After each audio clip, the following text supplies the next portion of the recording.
OBC ने कैसा, OBC बोल रहे थे कि मोदी जी योगी जी हर समय नहीं रहेंगे। मोदी जी योगी जी उनसे बोल देना कान खोल के, मोदी जी योगी और पैदा हो चुके हैं। तुमसे टेंशन लेने की जरूरत नहीं है। अगर तुम्हें डर है तो सारे पाकिस्तान भाग जाओ।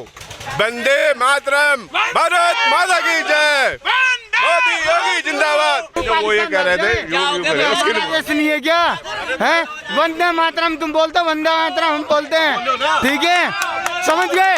वंदे मातरम तुम बोलते, वंदे मातरम हम बोलते हैं। किसने बोल दिया? ओवैसी, शर्त लगा लो मेरे साथ, ठीक है? ओवैसी अगर ऐसा बोलता हो किसी दिन खर्च हो जाएगा ओवैसी है, हाँ किसी दिन खर्च हो जाएगा, खर्च हो जाएगा, ठीक है, खर्च कर लो उसको, कोई ना खर्च कर लो, शांति रखो। अगर ये आज मोमदनी ना होते ना, योगी होते ना, आज मोदी होते। ये मोमदनों की वजह से आज मोदी प्रधानमंत्री और योगी यहाँ मुख्यमंत्री जी है। कि बिजली फ्री, पानी फ्री, ये फ्री, जब तक ये फ्री चलेगा ना तो आदमियों के अंदर चोरी की आदत ही आएगी। मुसलमान भाई क्या करेंगे? योगी जी मठ में चले जाएंगे, मोदी जी पहाड़ों पर चले जाएंगे। अरे देवता लोग तो ऐसे ही जाते हैं भाई, और नए देवता अवतरित हो जाएंगे। दिक्कत क्या है? यहाँ देश का नागरिक मोदी और योगी है। नहीं। नमस्कार, आप अभी तक देख रहे हैं आप, और हम इस वक्त हैं गाजियाबाद के साहिबाबाद विधानसभा क्षेत्र में। ये वो विधानसभा है जहां से बीजेपी के विधायक सुनील शर्मा जी हैं। आपको बता दें कि हम इस समय 2022 इलेक्शन को लेकर गाजियाबाद के अलग अलग जगहों पर जाकर लोगों की राय जान रहे हैं कि बीजेपी ने जो विकास काम किए हैं वो लोगों को पसंद आए हैं, या फिर लोगों के मन में इस बार बीजेपी को हटाकर किसी और पार्टी को लाने का विचार बन रहा है। आज इन तमाम मुद्दों पर हम बातचीत करेंगे कि गाजियाबाद के लोगों को कितना विकास मिला, साहिबाबाद के लोग कितना खुश हैं बीजेपी के विकास से, या फिर उन्हें सपा का साथ नजर आ रहा है, या फिर वो बहन जी के हाथी के साथ जाने वाले हैं, या फिर वो बेटी बचाओ बेटी पढ़ाओ के तर्ज पर लड़की हूँ लड़ सकती हूँ के साथ कांग्रेस के नारे के साथ जा सकते हैं। हमारे साथ इस समय कई लोग मौजूद हैं जो अपनी अपनी राय रखेंगे आगामी विधानसभा चुनाव को लेकर। मेरा नाम सुभाष गौतम है, मैं यहाँ वसुंधरा का निवासी हूँ। पिछले 20 वर्षों से मैं यहीं रह रहा हूँ। सुभाष जी, आपको क्या लगता है बीजेपी जो जिस विकास की बात करती थी वो गाजियाबाद के साहिबाबाद विधानसभा क्षेत्र को मिला या नहीं? मेरे हिसाब से बहुत अच्छा विकास हो रहा है इस पूरे क्षेत्र का, और कई पहलू हैं जिनके तहत, कई बिंदुओं के तहत विकास हो रहा है। सड़कें भी अच्छी बन रही हैं, इंटरलॉकिंग टाइल्स भी कई जगह लग रही हैं जहाँ पे पहले वाटर लॉगिंग की समस्या होती थी, और हमारी बच्चियाँ सुरक्षित हैं, ये बहुत अच्छी बात है। कानून व्यवस्था भी बेहतर हुई है।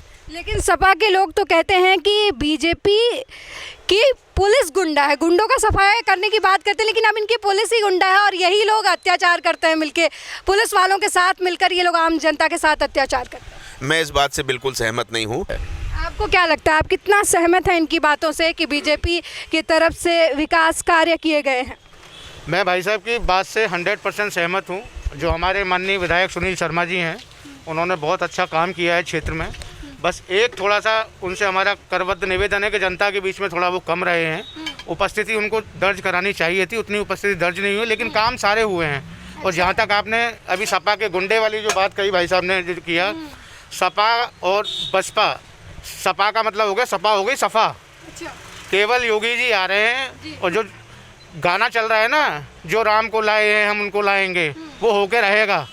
और दूसरा बात, जहाँ तक गुंडों की बात आ रही है, तो जो जयंत चौधरी राष्ट्रीय लोकदल का और जो पैक्ट हुआ है समाजवादी पार्टी का, आज वही कह रहे हैं कि यूपी की पुलिस वाले गुंडे हैं। जब अजीत सिंह वहाँ पे चौराहे पे खड़े होकर नारा लगाते थे, वो बोलते थे कि जिस गाड़ी में सपा का झंडा उसमें बैठा अंदर गुंडा, तो आज वो गुंडे अंदर बैठे हुए हैं, अब उनके पास कहने के लिए कुछ नहीं है।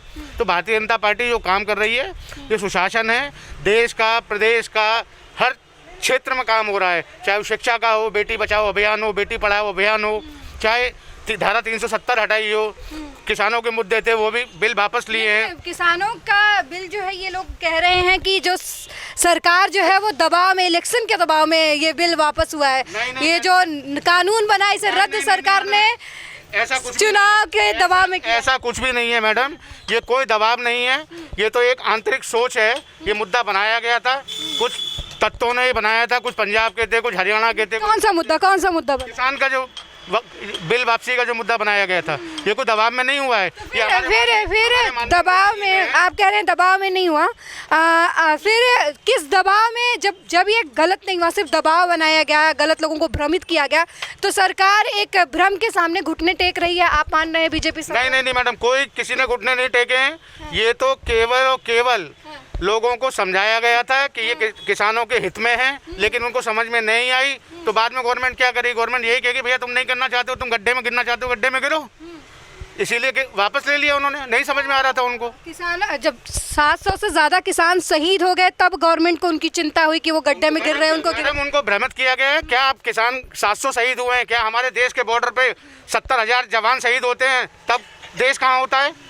तब सुरक्षित हाथों में नहीं होता है क्या? ये भी कहते हैं कांग्रेस वाले कि जो पुलवामा अटैक हुआ था उसमें जो सैनिक मारे गए थे और जो जांच चल रही थी, अभी तक उस मामले में कोई रिपोर्ट नहीं आई है। रिपोर्ट आप ये कह रहे हैं 700 किसान या जवान, किसान और जवान हिंदुस्तान दो लोगों पे चलता है। जय जवान जय किसान ये नारा है, जय जवान दो लोगों पे चलता है, आप बात कह रहे हैं। मैं जरा भाई के साथ में बोलना चाहता हूँ कि जो कृषि कानून आया था उसको एक्चुअली कुछ लोगों ने ना एक अलग तरीके से प्रस्तुत किया उनके सामने, तो किसान अपना जो उनका एक्चुअल प्रॉफिट था वो उसको गेन नहीं कर पाए, उसको अडॉप्ट नहीं कर पाए, उनको भ्रमित कर दिया गया। किस तरीके से, क्यों अडॉप्ट नहीं कर पाए, क्या रीजन था? आप कुछ ऐसा बताइए। जो नया कृषि कानून आया था उसमें क्या ऐसा अच्छा था जो किसानों को प्रॉफिट होता, क्योंकि वो समझ नहीं पाए, तो आप जरा मैम देखो, किसानों के बिल में क्या था कि किसान की जो फसल थी उसमें उनको जो उनको प्राइस मिल रहा था, ठीक है, वो बीच के जो बिचौलिए थे ना उनको हटा के उनको एक ऐसे सिस्टम से जोड़ा जा रहा था जहाँ पे उनकी जो फसल का प्राइस होगा वो उनको एक्चुअल प्राइस मिलेगा, बीच के बिचौलिए खत्म होंगे। जैसे कि आज की डेट में सिस्टम बना रखा मोदी जी ने कि जो पैसा आता है ना वो डायरेक्ट लोगों के अकाउंट में जाता है। पहले क्या होता था, पहले ही पैसा नीचे ऊपर से नीचे आता था और नीचे आते आते ही पैसा 1 रुपये का 10 पैसे रह जाता था। वो सिस्टम देखो मैम, कोई भी अगर मानो कोई पुराना शरीर में घाव होता है, ठीक है, हम उसका इलाज करते हैं तो वो एक दिन में समाप्त नहीं होता है। या तो उसको अच्छे से इलाज करना है, उसको अगर आपको ऐसा इलाज करना है जहाँ पे वो बीमारी बिल्कुल खत्म हो जाएगी, तो उसके लिए थोड़ा समय लगता है। हमारा देश 70 सालों से जो वैसाखी के सहारे चल रहा था, आज देखिए वैश्विक पटल पे हमारी क्या पहचान है।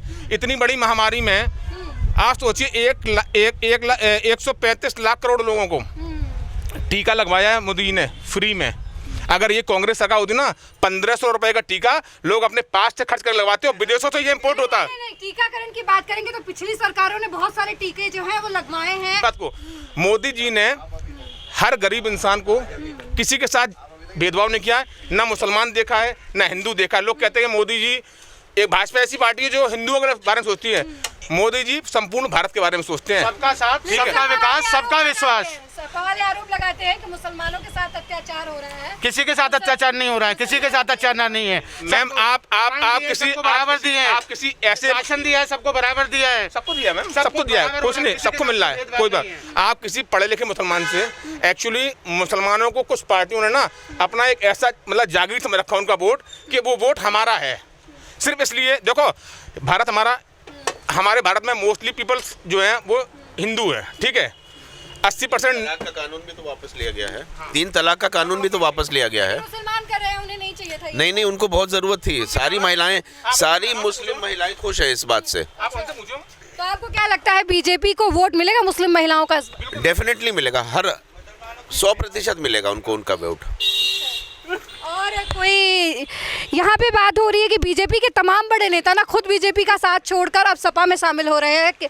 स्वामी प्रसाद मौर्य जो अभी हाल ही में उन्होंने अपने पद से इस्तीफा दिया है, कैबिनेट के पद से इस्तीफा दिया है, तो आपको क्या लगता है कि बीजेपी जो 2017 में थी वो है या फिर उससे आगे है, या फिर बीजेपी का जो मैंडेट है वो थोड़ा डाउन हुआ है? देखो मैं बताता हूँ आपको, हम सबसे पहले क्या देखते हैं, अपना परिवार देखते हैं। हमारे लिए सबसे इम्पोर्टेंट चीज़ है राष्ट्रवाद, ठीक है। अगर जो हमारे राष्ट्र का नहीं हो सकता वो यहाँ का नहीं हो सकता कभी भी, ठीक है। मोदी जी ने राष्ट्रवाद की जो अलग जगाई है, योगी जी ने उसको अपने हाथों में लेकर जन जन तक पहुँचाया है, ठीक है। और जो भी कानून बनता है, जो भी चीज़ इम्प्लीमेंट होती है, ऊपर से लेकर नीचे तक पूरा उसका सुपरविजन होता है। आज किसानों के पास पैसा डायरेक्ट उनके अकाउंट में पहुंच रहा है। मैम ये पैसा कहाँ से आ रहा है? लोग कह रहे हैं कि महंगाई बढ़ रही है, ठीक है। महंगाई को हमने मैनेज कर लिया। आज हम कई चीज़ों में वर्ल्ड में सेकंड लार्जेस्ट मैन्युफैक्चरर हैं, ठीक है, कहीं कहीं पे हम थर्ड नंबर पे आते हैं, कहीं पे हम सेकंड नंबर पे आते हैं, कहीं कहीं हमने चीन को पीछे छोड़ रखा, कहीं हमने फ्रांस को छोड़ रखा, कहीं हमने अमेरिका को पीछे छोड़ रखा है, ठीक है। भूखमरी के मामले में हमने पाकिस्तान को पीछे छोड़ रखा है, नेपाल को पीछे छोड़ रखा है, बांग्लादेश को पीछे छोड़ रखा है। आप कैसे इस बारे में आप क्या आप तो एक मिनट, कौन भूखा मर रहा है बताओ आप मेरे को एक व्यक्ति बता दो जो भूखा मर रहा है Hindustan. Global hunger report index की जो रिपोर्ट आई उसमें यही कहा गया है कि हम भूखमरी के मामले में जो हमारे बच्चे पोषण, भूखमरी, भूख और भूखमरी दोनों चीज़ों में फ़र्क होता है, एक ना खाना और एक कम खाना। ये हमारे बच्चों को कम खाना मिल रहा है, हिंदुस्तान के सबसे ज़्यादा बच्चे। वही तो सही हो रहा है जो हम बता रहे हैं ना, जो सिस्टम चेंज हो रहा है ना। आज इस कोरोना काल में हर किसी को दाल, चावल, तेल, नमक, हर चीज़ सबको मिल रहा है, ठीक है। अब 70 सालों में जो भूखमरी, समाजवादी पार्टी के नेता बोल रहे हैं ना, देखिए ये आउटलुक मैगजीन है और ये कब का है देख लीजिएगा, 2014 का है और ये दिखाया गया है, आउटलुक मैगजीन में आया है, ये फोटो है अखिलेश यादव का, सेम फोटो है जो ये कह रहे हैं कि हमारे यहाँ किसके बेसिस पे होता था क्राइम, गुंडाई के बेसिस पे। ये मैं आपको दिखा रहा हूँ, आप देख लीजिए इसको कि मैगजीन किसकी बनाई हुई है, हम लोगों ने नहीं बनाई है, ये आउटलुक मैगजीन है, उसका कवर पेज है, उस पर दिया गया है। तो ये तो आम जनता भी जानती है, देश का जनमानस भी जानता है कि गुंडाई किसके राज में होती है और कितने सुरक्षित हैं, कितने सुरक्षित हाथों में हैं। जब से प्रदेश में योगी जी और देश में मोदी जी आए तब से यहाँ का गुंडा राज बिल्कुल खत्म हो गया है। या तो गाड़ी पलट दी जाती है या फिर ऊपर उठा दिया जाता है या बुलडोजर चलता, चौथा काम नहीं होता है यहाँ पे। मैं आपको बता दूं, लेकिन सपा वाले कह रहे हैं कि बस ये अपने विरोधी पार्टियों के वहाँ बुलडोजर चलवाते हैं। इनके यहाँ उन्नाव में इनके विधायक लड़की के साथ रेप करते हैं, उसके परिवार वालों को मारते हैं, उनके परिवार के खिलाफ बुलडोजर नहीं चलता। जेल में रहते हुए पीड़ित सपा के लोग कह रहे हैं। हम किसी धर्म की, संप्रदाय की, जाति की, बिरादरी की बात नहीं कर रहे हैं। गुंडा कोई भी हो सकता है, किसी धर्म का हो सकता है, किसी समाज का हो सकता है। अगर विकास दुबे का जो वहाँ पे कांड हुआ था तो विकास दुबे कौन था, वो ब्राह्मण थे। तो अब ब्राह्मण अगर गुंडाई करेगा तो ब्राह्मण भी होगा, ठाकुर होगा, मुस्लिम होगा। हम किसी जाति संप्रदाय की बात ही नहीं कर रहे हैं। गुंडा तो गुंडा है। यही भाजपा है मैम, यही भाजपा है कि यहाँ पे अपना दल देख के हम लोग कोई डिसीजन लेते हैं, ठीक है, ना ही किसी जात को देख के लेते हैं, ठीक है। जो भी डिसीजन होता है, जो राष्ट्र हित में होता है, जो प्रदेश हित में है, जो हमारी आम जनता के हित में, वो फैसले लिए जाते हैं। और अभी थोड़ा सा 70 साल का घाव मैम 10 साल में नहीं बना सकता है, ठीक है। लेकिन बहुत सी चीज़ें सिस्टम में आई हैं आज की डेट में, ठीक है। आगे आने वाला टाइम ऐसा होगा, अगर एक पैसा भी ऊपर से चलेगा ना तो वो डायरेक्ट अकाउंट में एक पैसा ही पहुंचेगा, एक पैसे में 0.1 पैसा भी कम नहीं होगा। हमारे भूतपूर्व प्रधानमंत्री राजीव गांधी कहा करते थे कि हमारे यहाँ से 100 रुपया जाता है, नीचे 1 रुपया पहुँचता, 99 रुपये खा लिए जाते हैं। वो कहाँ जाते थे? वो दलाली में जाते थे, मीडिएटर्स खाते थे, इनके जो दलाल थे वो खाते थे। कांग्रेस के प्रधानमंत्री होते हुए उन्होंने अपनी गलतियां एक्सेप्ट की थी। उन्होंने ये माना था कि हम जो पैसा भेजते हैं, रिलीज करते हैं, वो लोगों तक पहुंच नहीं पाता। और आज मोदी जी आज जिस फसल को काट रहे हैं, लोगों के डायरेक्ट अकाउंट में पैसे भेज रहे हैं, उसकी बुनियाद भी राजीव गांधी ने रखी थी। 10 साल बीच में मनमोहन सिंह का शासन था, तब उन्होंने तो शुरुआत भी नहीं की थी इन सब चीज़ों की। क्यों नहीं कर पाए वो तो उनके पास तो आरबीआई का बैकग्राउंड भी था, गवर्नर रह चुके थे, तो अर्थव्यवस्था के बारे में उनसे बड़ा ज्ञानी कौन होगा। अर्थशास्त्री कौन था? लेकिन वो सोनिया जी के उस पे चलते थे, जो सोनिया जी बोलती थी वही काम करते थे। कांग्रेस के पपेट, यहाँ से रिमोट दबाया और उधर चालू हो गया, इधर से रिमोट दबाया, इधर चालू हो गया। वो मनमोहन सिंह को, एक अच्छे अर्थशास्त्री को, केवल पपेट बना रखा था। कांग्रेस की गवर्नमेंट ने कुछ नहीं किया था। और आप देख लीजिए क्या हाल है आज कांग्रेस का। अब आने वाले समय में कांग्रेस मुक्ति भारत होना है, हर प्रदेश से गायब होती जा रही है कांग्रेस। पंजाब में देख लीजिए क्या आपस में जूते पत्थर चल रहे हैं, उत्तराखंड में आप देख लीजिए, आप किसी स्टेट का कहीं का एग्जाम्पल ले लीजिए, राजस्थान का आप देख लीजिए, मध्य प्रदेश का देख लीजिए, तो सब जगह सफाया ही हो रहा है कांग्रेस का, आ कह रहा है। और 2 ही नेशनल पार्टी है यहाँ पे, या तो भारतीय जनता पार्टी या कांग्रेस है, बाकी तो क्षेत्रीय पार्टी हैं, चाहे वो समाजवादी पार्टी हो, चाहे राष्ट्रीय लोकदल हो, चाहे बहुजन समाज पार्टी हो। और वो ओवैसी बंधु आ रहे हैं वहाँ से, हैदराबाद से, वो अपना बिरयानी खाएंगे चले जाएंगे। लेकिन सब वाले कह रहे हैं कि ओवैसी बिरयानी बीजेपी को खिलाने जा रहे हैं। बीजेपी वाले बिरयानी नहीं खाते हैं, बीजेपी वाले तो दाल रोटी फुलके खाते हैं, वो बिरयानी के शौकीन नहीं है, उनको नहीं कबाब वबाब चाहिए। हाँ, ये तो नवाब लोग खाते हैं कबाब। ओवैसी का मुगालता है अगर वो ऐसा सोचते हैं तो। ये एक और मुद्दा सामने आया है। आप कह रहे थे अभी कि जातिगत राजनीति बीजेपी नहीं करती, लेकिन सपा, कांग्रेस और आम आदमी पार्टी की तरफ से पिछले 1-1.5 साल से ऐसा आरोप लगाया जा रहा है यूपी गवर्नमेंट पे, खासकर सीएम योगी आदित्यनाथ पर, कि ये ठाकुरवाद करते हैं, ये ठाकुरों के सीएम है, बाकी ब्राह्मणों से इनको दिक्कत है, ऐसा कुछ भी नहीं, पिछड़ी जात से इन्हें दिक्कत है। सुनिए, आप हमारी बात सुनिए, ऐसा कुछ भी नहीं है, ना ठाकुरवाद, ना जातिवाद, ना प्रदेशवाद, कोई बात नहीं है यहाँ पे, कोई विवाद भी नहीं है यहाँ पे। आप एक बताओ मैम, जब पाकिस्तान और हिंदुस्तान अलग हुए थे तब पाकिस्तान में 13% हिंदू था, आज 1% है। हमारे देश में मुसलमान जो थे वो मात्र 6 से 7% थे, आज वो 20% तक पहुँच गए। ठीक है, अगर हमको यही सब कुछ करना होता, ठीक है, तो आज यहाँ मुसलमान होना नहीं चाहिए था। वहाँ तो हिंदू खत्म हो गया ना, वहाँ खत्म क्यों हो गया? ठीक है, अगर हम जहाँ पे मेजॉरिटी में हम लोग हैं, हमारा एक सनातन धर्म, ठीक है, जो इस देश के अंदर माना जाता है, आपको क्या लगता है कि आप अपनी संस्कृति को बुला दें इन लोगों के लिए? ठीक है, हमारा ये है, आप हमारे भाई हो, आप हमारे साथ रहे हो, आप आराम से रहिए, हम अपने धर्म में खुश हैं, आप अपने धर्म में खुश रहो। लेकिन अगर आप बोलोगे कि नहीं हम आपको हटा के हम जाएंगे, तो हम बर्दाश्त नहीं करेंगे ना। कौन बात कर रहा है? कहाँ, कौन सा मुसलमान हिंदुस्तान का है जो ये कह रहा है कि हिंदुओं को हटा के हम यहाँ राज करें? आप एक बात बताओ मैडम, बंगाल इनके जो देवबंद में मौलाना बैठे हुए हैं, उनके रोज कुछ ना कुछ फरमान आते हैं। आप देखो, ये आज ये कर, आज वो कर दिया, आज वो नहीं होगा। बीजेपी के भी तो मतलब हिंदू धर्म में जो धर्म संसद आयोजित किया जाता है और वहाँ पे भी ये कहा जाता है कि मुसलमानों को मार दो, काट दो, गांधी को गाली दी जाती है। तो इस हिंदुस्तान जो है वो अपने गंगा जमुनी तहजीब की वजह से जाना जाता है। हम अलग अलग कल्चर के साथ, अलग अलग धर्मों के साथ में रहते हैं।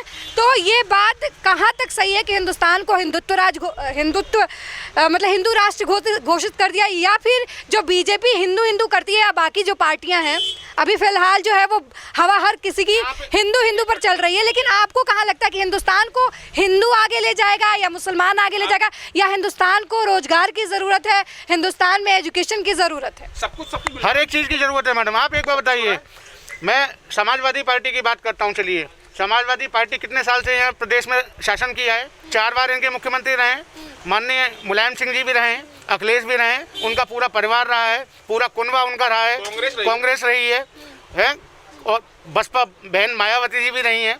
सबका अपना अपना शासन रहा है। ये आज बात कर रहे हैं महंगाई के मुद्दे की, हम 300 यूनिट बिजली फ्री कर देंगे। अखिलेश यादव जब से आपकी गवर्नमेंट बनी, आपके पिताजी चीफ मिनिस्टर बने, तब से आज तक क्यों नहीं कर पाए? अभी क्यों करने जा रहे हैं? या आम आदमी पार्टी ने फंडा डाल दिया कि दिल्ली में बिजली पानी फ्री कर देंगे। मैं आपको उदाहरण देता हूँ, मैं बच्चे का एग्ज़ाम दिलाने के लिए गया परसों, सैनिक स्कूल का एग्ज़ाम था, और वो यहाँ पे बॉर्डर लगता है यमुना बिहार से पहले ही, इंद्रपुरी, वहाँ इतने गड्ढे हैं। तो मैंने उनको कहा, मैंने कहा बिजली पानी फ्री ले लो, सड़कें तो बना देंगे मोदी जी बाद में। तो हर आदमी अपनी अपनी विचारधारा, सोच को प्रकट करता है, और कुछ नहीं है इसमें मुद्दे। लेकिन यही आप जो कह रहे हैं, महंगाई का मुद्दा जो उठा रहे हैं, ये वही बीजेपी है जो दहाड़े मार के जब कांग्रेस की सरकार थी तो महंगाई का रोना रो रही थी। यही क्या बोलते हैं, स्मृति ईरानी थी जो प्रधानमंत्री को चूड़ियां भेजती थी। तो आपको क्या लगता है कि बीजेपी जब सत्ता में आई तब महंगाई का मुद्दा खत्म हो गया? ये एक मुद्दा है क्योंकि ये आम जन से जुड़ा हुआ है। तो आपको ये क्यों लगता है कि महंगाई क्यों है? कहाँ हिंदुस्तान, जब से देश आज़ाद हुआ है, हिंदुस्तान में सबसे ज़्यादा कारें 2021 में बिकी हैं, जिसमें कि 2 साल लॉकडाउन में भी निकला है और वैश्विक महामारी भी थी।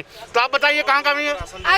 अगर हिंदुस्तान के 2-4 करोड़ लोगों के पास कारें हैं, अगर हिंदुस्तान के 2-4 करोड़ लोगों के पास कारें हैं, तो ये मान लिया जाए कि हिंदुस्तान की जो बाकी जनसंख्या है उसका पेट भरा हुआ है। नहीं, ऐसा नहीं है जी। ये करोड़ों को राशन कहाँ से फ्री मिलेगा? सेना के पास हथियार कहाँ जाएंगे? तो ये महंगाई नहीं है, महंगाई तो लोगों ने जानबूझ कर रखी है। और आप कह रहे भूखा कोई नहीं है देश में, बता दो। आज दारू को ठेके पे सबसे ज़्यादा लाइन मिलेगी, देख लो कहीं भी जाके। तो विपक्ष के पास कोई मुद्दा नहीं है, तो खाम का बेफजूल का बना रहे हैं। विपक्ष को कोई मुद्दा नहीं है, कभी तो कहते हैं ठाकुरवाद, कभी कुछ। विपक्ष तो खाम पागल हो चुका है। उसे पता है कि जब जो कोई हारता है, जब परेशान होता है, तो फिर कुछ ना कुछ ढूंढता है। मैडम, ऐसा होता है, जब हमारे यहाँ गाँव में कहावत है कि जब गीदड़ की मौत आती है तो गांव की तरफ भागता है वो, तो इनका भी वही हाल होने वाला है कि गीदड़ों की मौत आएगी तो गांव की तरफ ही भागेंगे, शहरों को छोड़ के जाएंगे, और कहाँ जाएंगे? तो ये चल रहा है, यही मुद्दा है सारा।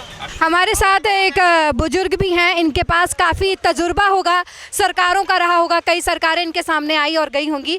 बाबूजी, आपको क्या लगता है कि जो वर्तमान सरकार है वो हिंदुस्तान के लिए, या फिर उत्तर प्रदेश में जो योगी सरकार है वो यूपी के लिए मुफीद है? ये जनहित के लिए बहुत अच्छा कार्य जो है ना, हमारी सरकार या आपकी सरकार आज जो प्रेजेंट है, बहुत सारे कार्य भी किए हैं और बहुत सुंदर तरीके से ये सरकार चलाए हैं और आगे भी चलेगा।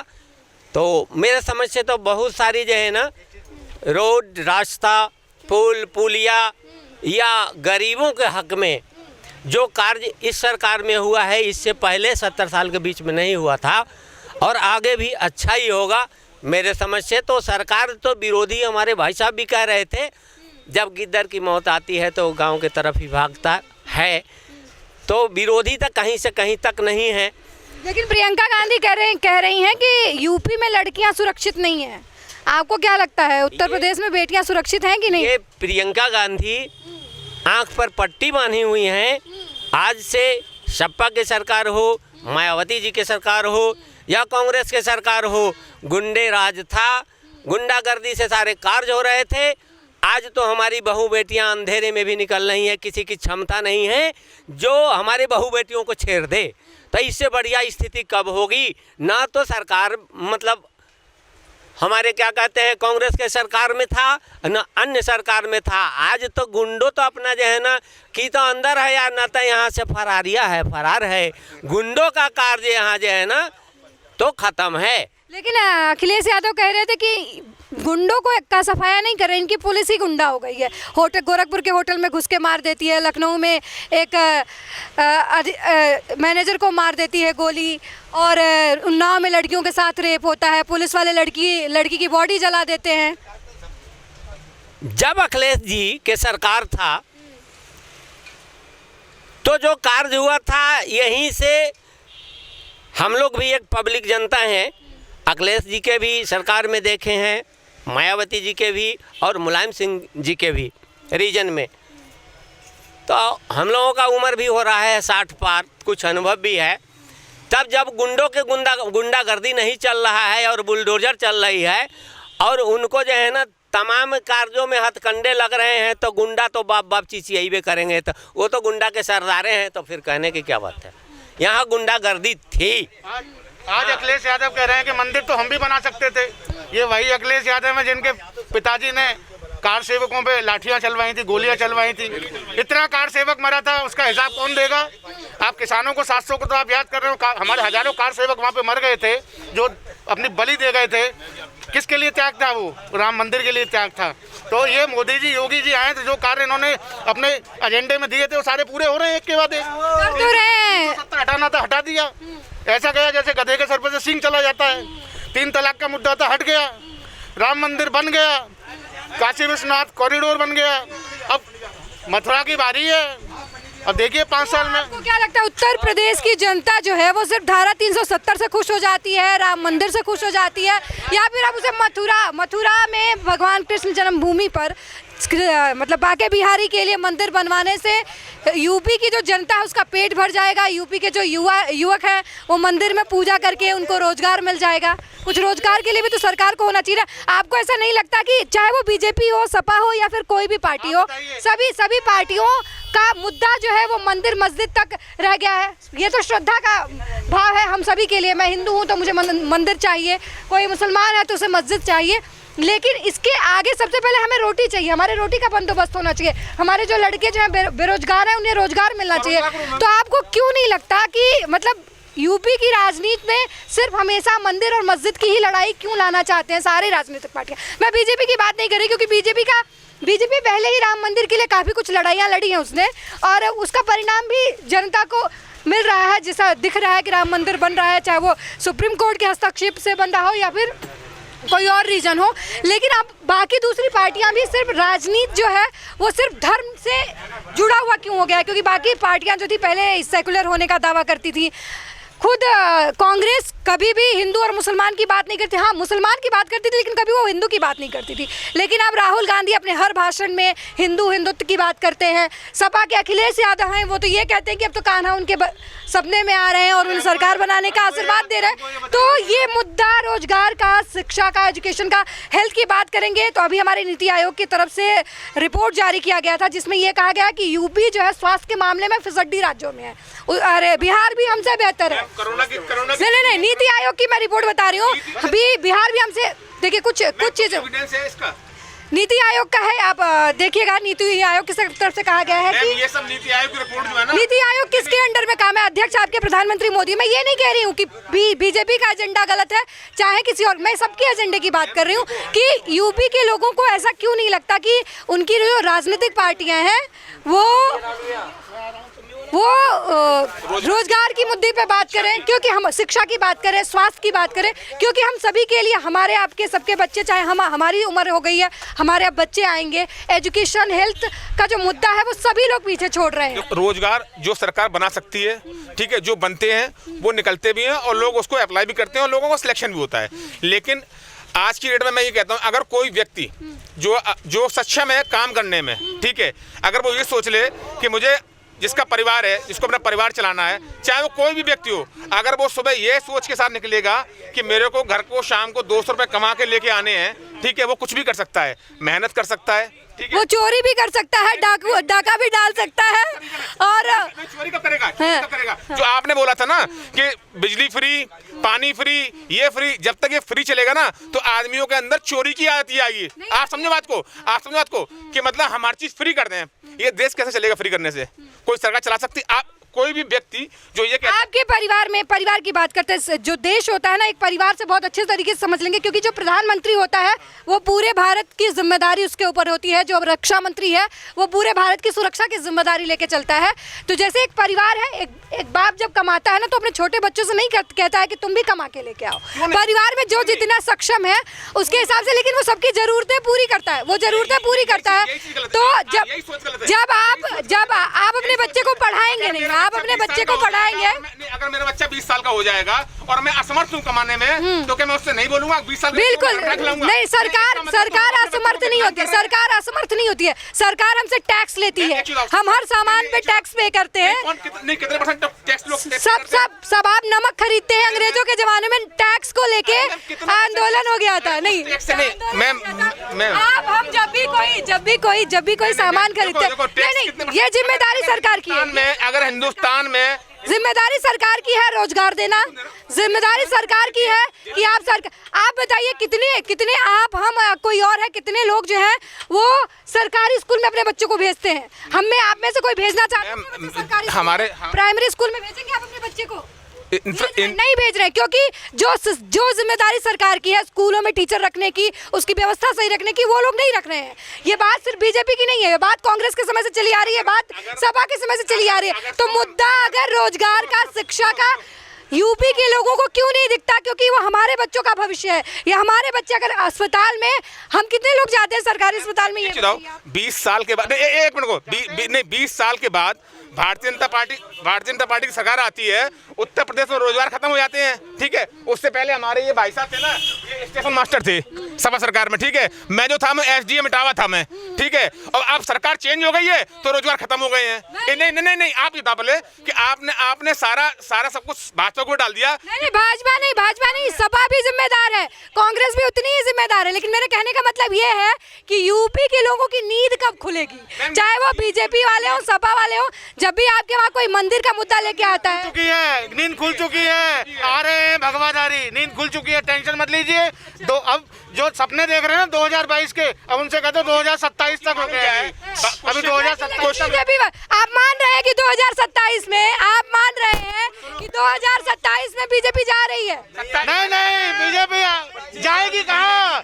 जब तो रहेगी 2027 तक, को हिलाने वाले ही नहीं है मैडम। ये देखिए, नींद सबकी खुल चुकी है, लेकिन योगी और मोदी बांध के कहीं नहीं ले जाएंगे, ना अपनी बैंक भरेंगे, वो देश के हित में लड़ेंगे और देश के हित में लगाएंगे। आप बताओ, देश का कोई ऐसा प्रधानमंत्री आज तक हुआ है जिसकी माँ अपनी पेंशन पे अपनी जीविका चला, जिसका भाई एक परचूनी की दुकान चलाता हो? ऐसा कोई प्रधानमंत्री हिंदुस्तान में आज तक हुआ है? आप देखिए, राजेंद्र प्रसाद जी भारत के प्रथम राष्ट्रपति थे, रिटायर होने के बाद वो अपने गांव गए थे और अपने टूटे से मकान में रहते थे ना। ऐसे तमाम बड़े नेता, नहीं, एक्सेप्शनल केस दो। तीसरा बताओ। अब आपको लाल बहादुर शास्त्री जी और राजेंद्र प्रसाद जी जैसे लोग नहीं मिलेंगे। अब नहीं मिलेंगे। अब मोदी जी का जमाना है और मोदी जी बहुत अच्छा कार्य कर रहे हैं। हम सबको उनके कार्यों की सराहना करनी चाहिए। बिल्कुल, सराहना करनी चाहिए। मेरा ये माना, आपने अभी कहा कि अब राजेंद्र प्रसाद जैसे लोग नहीं हैं, और अभी एक और आपने कहा कि बीजेपी में ऐसे लोग नहीं हैं, फिर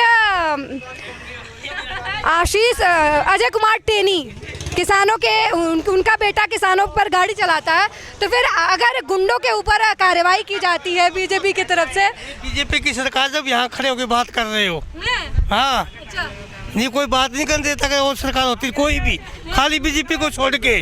लेकिन बाकी सब तो कह रहे हैं कि बीजेपी नहीं बात करने दे रही है, बोलने नहीं कोई नहीं कर सकता।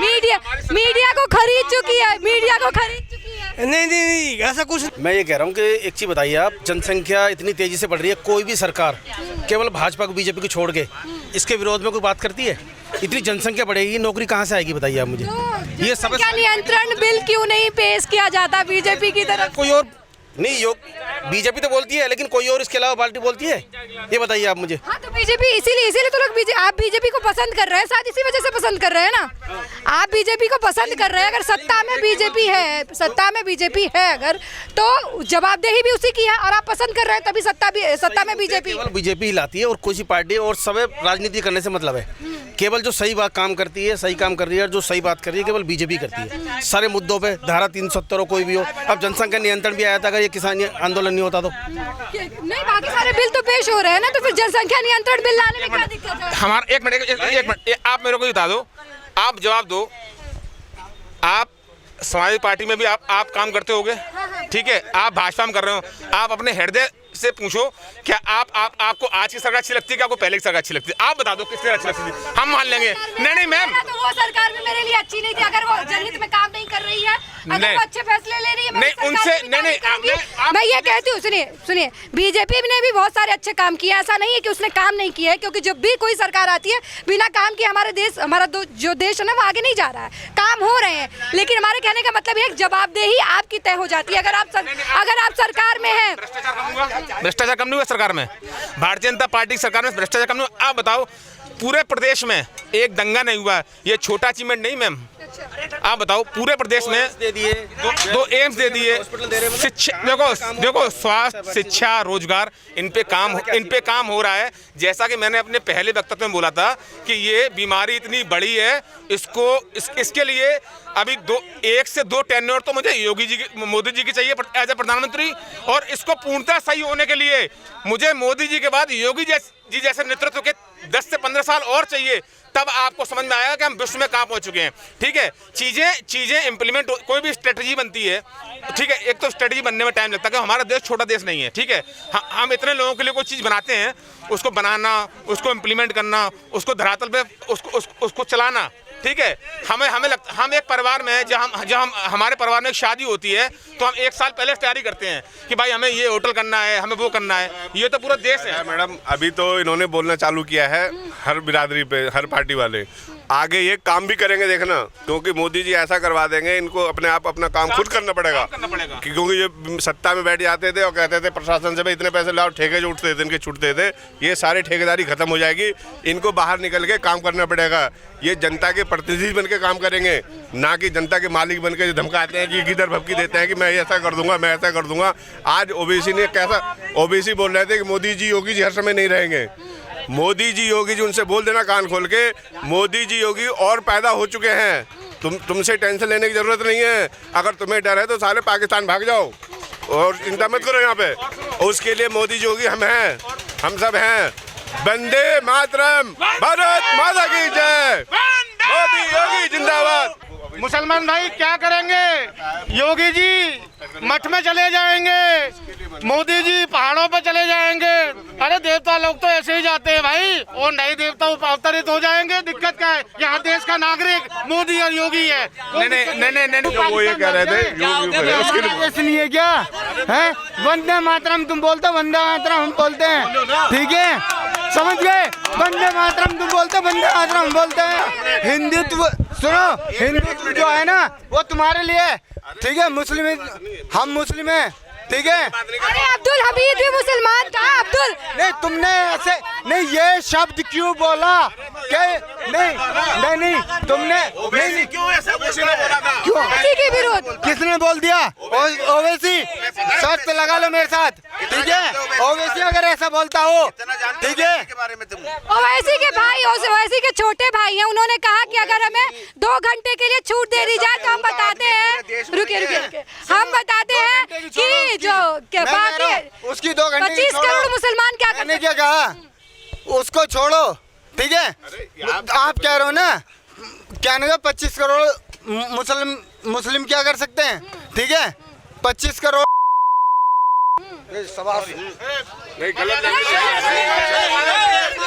ठीक है। क्या हिंदुत्व नहीं, दिक्कत क्या है? मुसलमान जो है ना, अब्दुल हमीद भी था जो हमारे देश के लिए शहीद हुआ। मुसलमान डॉक्टर APJ अब्दुल कलाम भी है जो हमारे देश के लिए काम करते हैं। मुसलमान, हम उन मुसलमानों की बात है, मुसलमान भी हिंदुस्तान का उतना ही बड़ा नागरिक है जितना हिंदू है। तो हिंदुस्तान में रहने वाला कोई हिंदू मुसलमान नागरिक नहीं है। अगर ओवैसी छोड़ो और पाकिस्तान जो ये कह रहे हैं नहीं, आपके ओवैसी क्यों बोला जा रहा है? किसी दिन खर्च हो जाएगा ओवैसी है, हाँ किसी दिन खर्च हो जाएगा, खर्च हो जाएगा, ठीक है। खर्च कर लो उसको, कोई ना खर्च कर लो, शांति रखो।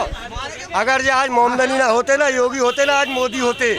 ये मोहम्मदों की वजह से आज मोदी प्रधानमंत्री और योगी मुख्यमंत्री जी है। आप शांति का दाम दें। अगर कोई कोई हिंदू ही अगर ये कहे कि अगर हिंदुस्तान के टुकड़े कर देंगे, हिंदू अगर ये कहे कि छोड़ दो मुसलमानों को काट देंगे, ये बात उचित है? अगर कोई हिंदू ये बात कहे कि हमें 2 घंटे का मौका दे, तो हम 80 करोड़ जो हिंदू हैं, वो 20 करोड़ मुसलमानों पे भारी पड़ जाएंगे। अच्छी बात है, अच्छी बात है ये अच्छी बात है। ओवैसी ने कभी ऐसा नहीं बोला। ओवैसी उनके भाई ने बोला, उनके भाई ने।